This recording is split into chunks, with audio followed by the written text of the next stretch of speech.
morning, or depending when you're watching this, good afternoon, good evening, or good night. My name's Ross, and as always told, out of Voice of Radio.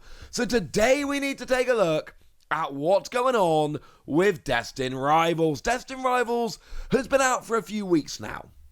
And here's the thing, right? A lot of the time, when we get to this stage, it's just a case of it's crashing. Set is crashing, everything's going down, all the prices are tumbling, and everyone's just having a jolly old time picking up some nice cheap cards. That's generally what we see at this stage of the game. That is not what we're seeing here. Now, don't get me wrong, there is a fair bit of tumbling going on. But we are not talking about tumble time everywhere, ladies and gentlemen. It is not tumble time everywhere. So we're going to start off at the top with Team Rocket's Mewtwo. And we're going to look at the past month because that takes us from just after the release of the set. And what do we see with this Mewtwo? Yeah, it's actually going up, which is unexpected. Over the past month, we started off at like 370. We went up to like 400, and now we're down to 390. Now, the entire y-axis you see on the screen here only actually covers $40. So we're not talking about gigantic swings. For a card that started at $10, $40 swings would be huge. This is not a card that started at $10. It's a card that's sitting there at like 370. You have to bear that in mind. You have to remember that. It is important to realize. However, that's still going up. This card, as far as I'm concerned, this card is way too high. This card seems way too high to me. And, you know, if we compare it to some other big cards we see around right now, it again seems too high. Compare it to the Pikachu EX that came around in Surging Sparks, for instance. It's currently sitting there at like a $250 card. This is significantly higher. Compare it to Lily's Clefairy, for instance, which is the big card from Journey Together, which is sitting at a $130 card.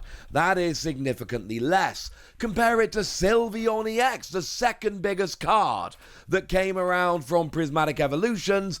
That's currently sitting at about $390, which means this is pretty much dead on with Sylveon. I'm not comfortable saying it's broken past Sylveon yet.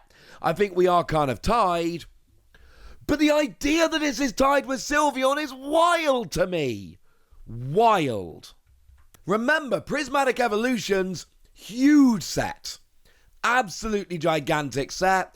And the cards are being massively elevated because the set as a whole is kind of hard to get and all of that. And everyone's chasing that Umbreon. Well, now, the number 2 card in the set, which really has been the number 2 card in Scarlet and Violet, is now being challenged by this. That, ladies and gentlemen, is bizarre to me. I still think this Mewtwo is too high. And I don't think it's going to last up here forever. But I'm not telling you what is going to happen in the future, although I'm giving you my prediction. I'm telling you what's happening now. And what's happening right now is this card is legit. This card is huge. It's a top 3 card of the Scarlet and Violet era right now, and it's a card that needs to be respected. But that's the only one going up, right? Nope. Cynthia's Garchomp. Cynthia's Garchomp is also heading up higher than I would have expected. This one's on the way up. We started at about $200. We got as high as $225. We're now down at like $212. So it is on the way down, and in fact the graph here looks very, very similar to what we saw from Mewtwo.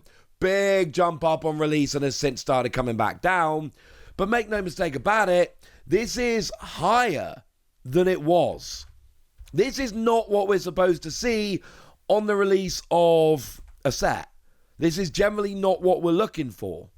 We're generally looking for the cards to go down. Now, one of the things this suggests to me is this set is not as available as people want it to be. When all of the big cards are starting to go up, that is generally a giveaway that the set as a whole is actually becoming a bit of a pain to get. And I keep telling you about reprints and restocks and all of that going on for this set, but frankly, they haven't happened well enough yet, or the single prices would be coming down more. Like Ethan's Ho-Oh. Wonderful news, ladies and gentlemen. Ethan's Ho-Oh is coming down. They're not all jumping up. Or are they? Because what I'm showing you right now is the 3-month graph of Ethan's Ho-Oh. Now this is important because the 3-month and the 1-month graph show very different things. The 3-month graph for Ethan's Ho-Oh will show you that it's actually come down quite nicely.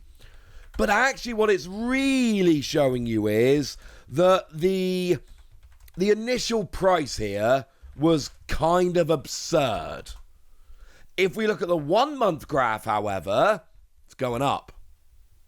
It's gone from, like 140 up to 150. We're talking modest rises, don't get me wrong. We are not talking about big jumps up in price or any of that. However, I told you that we were generally using a time frame of 1 month for this. And if I'm going to tell you that, I kind of need to stick to that as we go through the video.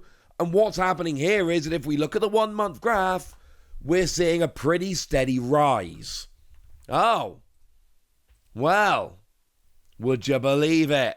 Now, the one that makes me sad here is Team Rocket's Moltres, because this is the one that I want. This is the Akira Igawa artwork, the one that I think is absolutely redonkulous, one of my favorite cards artwork-wise, and this is a kind of a weird one. Started at 130, flicked up to around like 133, back down to 130, and then jumped up to 140. Now, again, we're talking modest rises here. But the thing to remember is, 1 month after the release of the set, the general rule would be prices should be coming down across the board. So the fact that it's not coming down is relevant. The fact that it's actually going up, even if modest, is very relevant. Because we're 4 cards in now to our little chat, and all 4 of them have gone up in the past month. And if we keep looking at special illustration rares, over the past month, and we stick to the month because remember what I've told you here, we're going to see a very similar kind of thing. Take, not one of the big cards from the set, Team Rocket's Nidoking. Well, over the past month, that's gone from 95 up to 115. It's actually a pretty decent sized jump. But it's Team Rocket's Nidoking. Like, I'm not saying Nidoking isn't cool, but I am saying it's not a top-tier Pokemon popularity-wise. I am saying that this is not a card which is really making much of a competitive impact. I'm not saying the art's terrible, but I am telling you that it's nothing particularly special like that. And yet we've seen a pretty big jump up. We could take a look at Team Rocket's Crobat, which initially dropped from 65 down to 60, yay, but now it's already gone back up to 70. And we're talking small gains. This one, look at the y-axis, it's $10 in total. The entirety of this graph covers $10. But like I keep telling you, that's not the point. The point is here that at a time where we would generally expect the prices to be coming down quite nicely, all of these special illustration rares, they're all kind of jumping up. Now, the big illustration rare in the set is Misty Psyduck. Might be my actual favourite card, artwork-wise, that has ever been released. And I don't say that lightly, I've said it in a bunch of videos. It's Okacheke, it's Psyduck, it's water-based. Misty is the best Gen 1 gym leader. Add it all up, it's a cool card. I've actually started reading the Pokemon manga in Japanese, and Misty's cool in that as well. I haven't got to many of them yet, but I've got to Misty, alright? I'm getting there. But the point is, this is a phenomenal card. It's one that I want to be picking up quite a lot. And the good news is this one has come down. It went from like 55 on release up to about 58, and now it's down at like 54. Again, look at the y-axis, $8 total. It's not flat, but it's not a million miles away. We are seeing the set as a whole jumping up.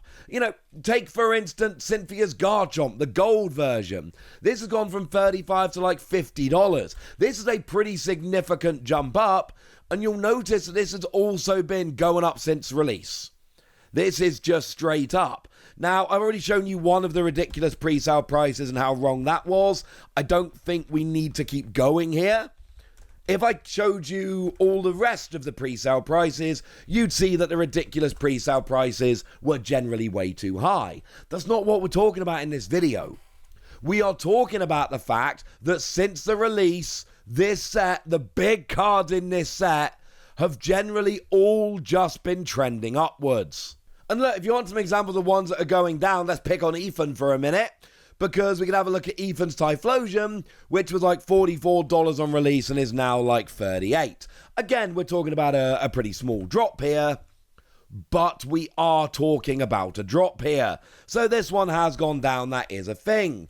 If we want to keep picking on Ethan, we could go and have a look at Ethan's Ho-Oh here, which briefly jumped up to like $34 before going back down to $30. At the lower end, yeah, there's plenty of cards which have gone down, but at the high end, it really is super simple. They are all going up. And I don't mean just a couple of them, I mean all of them, ladies and gentlemen. They are all going up. I think this is very relevant. It is not what we were expecting, but it is what's happening, and this is something we are going to have to track moving forward.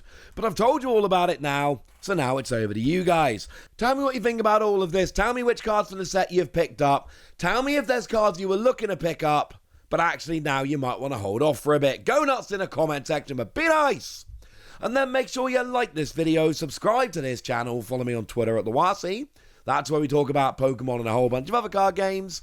And please do consider checking out patreon.com/PTCGradio, where you can support the channel, get some bonus podcasts, join a Discord, and all kinds of fun things. And get shoutouts on the channel, like the lovely Ray of Light, who's been a supporter of ours for a while now and seems to be a very lovely person. So shout out to them for the support and the loveliness. But by far the most important thing as always, look after yourselves till next time, would ya? Thank you very much for watching. My name's Ross, and you've been watching PTCG Radio.